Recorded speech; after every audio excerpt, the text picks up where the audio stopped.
part 2. Nagkasumbungan na po ng nanay. Wala pa po kasi si mama eh. Wala na po si mama guys. Ito po. So guys, hintay na lang po natin si mama. So part 3 po na lang. Tingnan po natin yung part 3 guys. Ayun sila guys oh. May video nga ako guys, diba? Tingnan nyo yung ano ko. May nanadata isa ako at yun.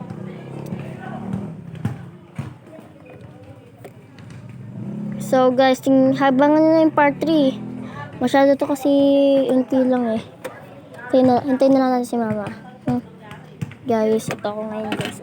Pero unti lang. Hindi ako umiyak masyado. Ito lang guys.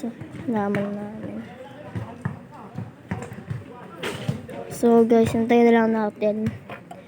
Hindi naman masyado umiyak guys. Tumulo lang luha ako. So, kaya guys, yama yan. Guys, pa-subscribe and follow na lang. Eh wala pa lang ano nyo din ako sa kasi di na ako nakakapag-upload din kasi sa TikTok na ako guys eh.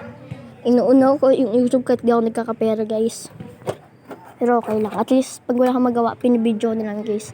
Para may magano naman ako. Gusto kong magkapera kahit bata pa ako eh. Kaso wala eh. Yung pera, santukan eh. Ibang pera eh. Yaman na. At least, itong kamo ko, ay na ito.